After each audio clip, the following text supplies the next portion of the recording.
Welcome back, guys. So we'll be ranking Elden Ring bosses that you actually have to beat to complete the game. So I'll be ranking them from absolutely gruesome to my blind grandma without arms could do it. Now let's get started, and this is in the order that I played them. So we're gonna start with Margit. Now Margit, he was a very tough boss for me. My first playthrough, at least, not the one on my YouTube channel. The one on my YouTube channel was easier because I actually knew what I'm doing. But for some reason, for him being the first boss, he was like unnaturally hard for me. I think it took me about like 16 tries to beat him. So yeah, that's why I will be putting him in the hard tier because he's not the worst boss, but he is pretty hard. Okay, next on the tier list we got Godric the Grafted. Now Godric, he probably took me about 5 tries to beat. I ended up killing him with the jellyfish by poison. The second phase was pretty hard, but his first phase wasn't too bad, if I remember correctly. So I will be putting him in the easy tier because he's just like the first boss and he's kind of supposed to be easy, unlike Margit. Next up on our list, we've got the Red Wolf of Radagon, I believe is his name. But he would be the boss before you fight Renala. He's like the wolf in the dorms, which he was very interesting. He had like swords and magic powers for whatever reason. I found him pretty hard to actually damage because he was always jumping around the room. So for that reason, I'm gonna put him in kind of hard because he wasn't necessarily like that hard of an enemy. Otherwise, like him bouncing around and stuff. So yeah. Okay, now on to Renala herself. So she was the only boss that I actually needed help with. So I got my dad to help me with her. So her first phase was actually really annoying for me and just her in general because you did have to like get all the way up to her from like down at the Red Wolf Radagon arena, and then once you got there you were in a library with all these like little classmates and they would like throw books at you and stuff, and it was really annoying. And then her second phase, she had this one attack that was the only trouble besides like the summons. But this one attack that was a freaking laser that would just insta kill you. So I'm gonna put her in hard along with Margit. I'm gonna put her slightly above Margit though. Okay, next up we've got absolutely pure torture for me because entirely because of the Crucible Knight. The fact that this man can like freaking block every single one of your attacks and then like freaking like do half of your health with a singular hit from his sword is like overpowered. I never had trouble with the Misforgotten Warrior dude, but you know, I think I like killed him immediately, and then Crucible Knight would come out all freaking buff and stuff, and then I'd be cooked and my summons would die too. So yeah, so that's why I'm gonna put them in hard because I actually found them even harder than Renala. Alright, the next boss on this list is Star Scourger Dawn. He killed me about 20 times with arrows in the beginning alone, and just like me going up to him and he having the gravity arrows, he just like instantly killed me. But then I summoned everyone and then I managed to get like under him. He was just, I think I might have like glitched it slightly, but you know, I'd say it still counts as victory.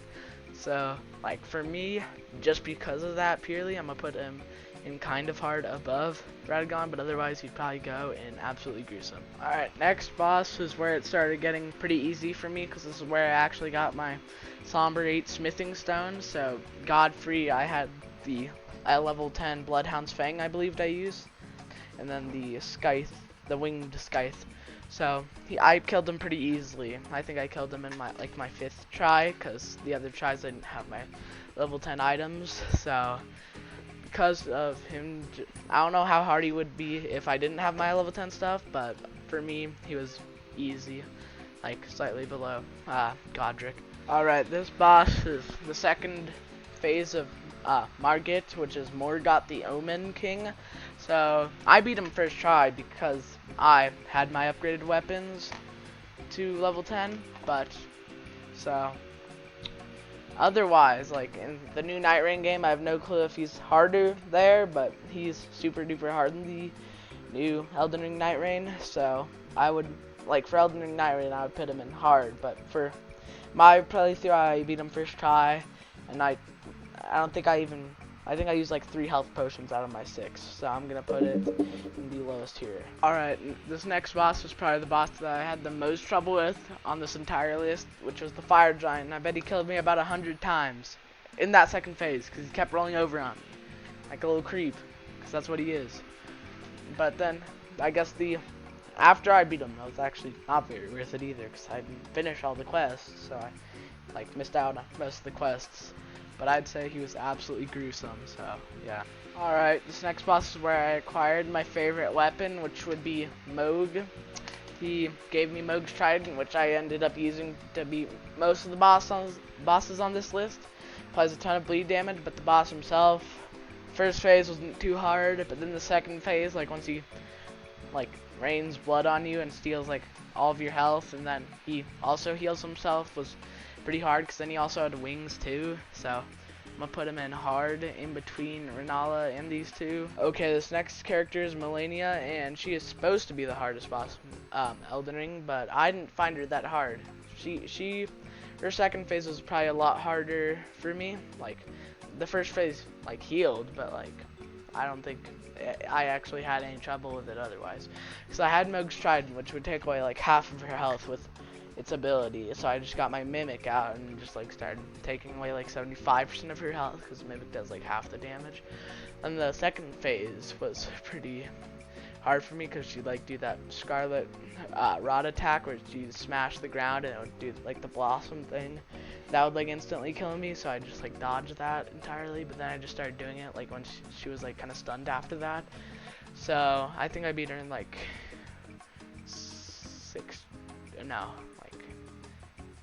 9 tries, so I'm gonna put her in hard, but she was less hard than Margit's. Malekith the Black Blade was over the ocean in the ruins after you beat the fire giant, but he was a lot harder because I didn't know that you could just skip the horseman in the front, but then you had to go inside and fight the beast clergyman and Malekith. I probably died about 20 times to Malekith. Actually no, like 15, because of fire giant being a lot harder than him. But Malekith was still definitely like the second hardest boss in my opinion in base game. But so I'm gonna put him under fire giant and absolute gruesome. Now we are technically on the second to last boss in the base game if you're considering Elden Beast and Radagon, because they are in the same fight. But this got Godfrey, the first Elden Lord, in his pure form, not gold shade form. He was okay, I guess.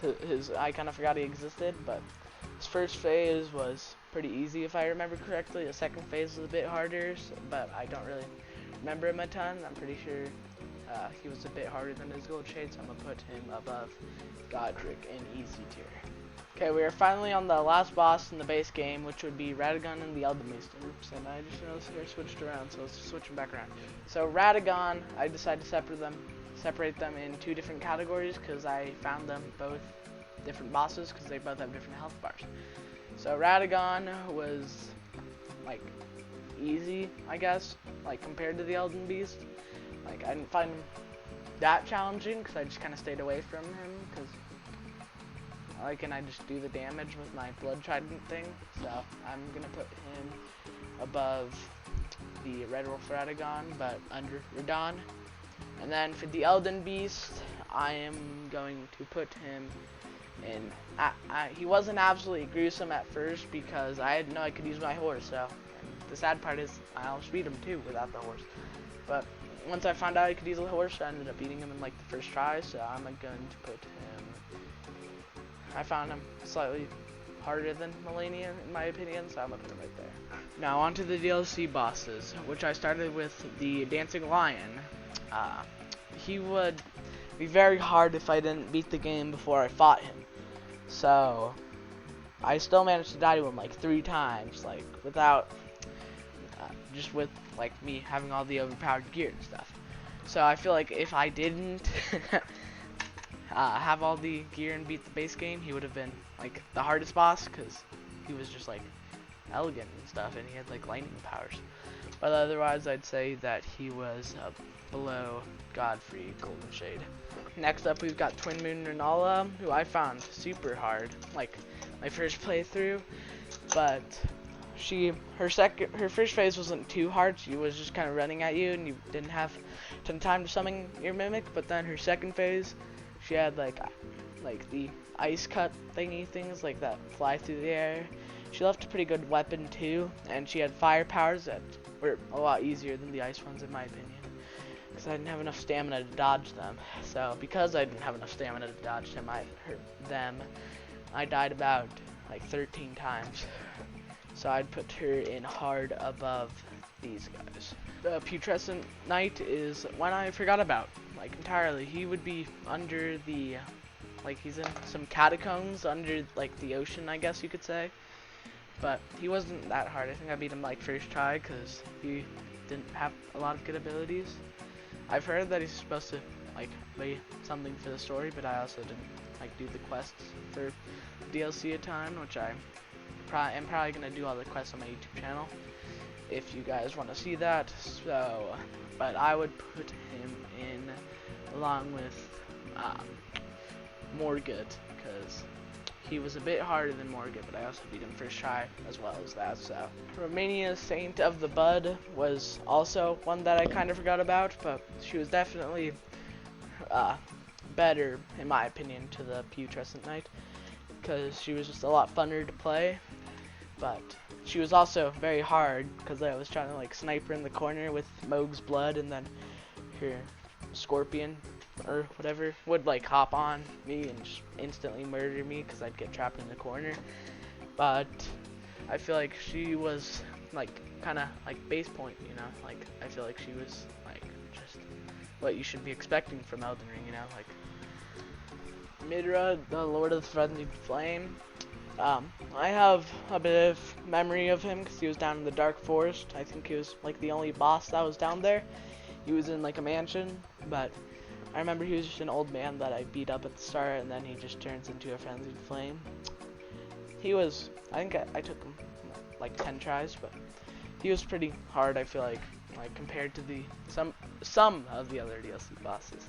Certain ones no, but he was a decent amount of hard. I found him a bit harder than Melania, so I'm gonna put him right there in between the Elden Beast and Melania. So I'm correct, this next one's actually pronounced Shadow Tree, but it doesn't really look like his name is Shadow Tree. I think his name's like Shadow Tree Avatar or something. But I remember I had to fight 3 of him over in the swamps. I was like, oh, I'm done with the first. He was so easy once I was done with the first one. Then another one popped out of nowhere.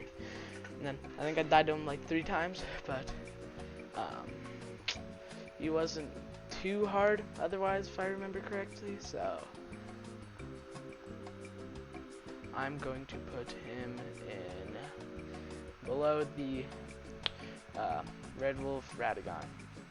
Now I've just noticed I was missing 2. I was missing Commander Gaius and the Golden Hippopotamus, which I fought before Mesmer, and then I fought Commander Gaius before the Shadow Tree Avatar. So, but this guy was really hard for me. It took me like 18 tries, I think, to beat him. So I'm going to put him below Malekith of the Black Blade. Now we are on to Mitri, Mother of Fingers. I don't remember a ton about her. I just remember she was below the church, and I got the night claws from her, which were very useful later. But I don't remember being too hard. I just kind of stay far away from her, and I kind of respect and got spells so I could cast them at her. So I would put her like between Radon and Radagon. Then the Golden Hippopotamus, which was before Mesmer. I think I beat him in my 2nd try, so I'm gonna put him below the Dancing Lion. I don't remember a ton about him. All I remember is that he was like a Sonic the Hedgehog hippo, I guess. Then we got Mesmer, which I had to change my entire build for, so I got like Night Claws and stuff, and I had a really good dexterity build that caused a lot of bleed. So after that, I'd say he was still a hard, but before that, he's absolutely gruesome. And in fact, I'm still gonna leave him an absolutely gruesome because that's just how bad he is. I'm gonna say he's the hardest boss. And then, last but not least, Promised Consort Radon. Now, This man was definitely the hardest for me. Definitely, not the hardest, I'd say. I'd say he's like the third hardest. I think he took me like 15 tries because of my build. But he was definitely the hardest for me and my dad. He was very not fair, especially in the second phase. Because for my dad, he just like kind of pull out random tricks from his pocket that didn't used to exist. But and like once you're about to beat him, he does this thing in the sky where he comes down like an asteroid and then blows up the entire map. And it's like super annoying, and I just dodge the entire time, like once I see the spark, and hope to survive. Eventually I beat him, you know, but he was like below Mesmer in my opinion. Well, that's it for my tier list. I hope you guys enjoyed watching. Comment if you want to see a more detailed version of this list, perhaps with all bosses, or you just want me to describe my experiences more with them. That's fine too. But subscribe to Berserk Joystick, please. And thank you guys for watching, and bye.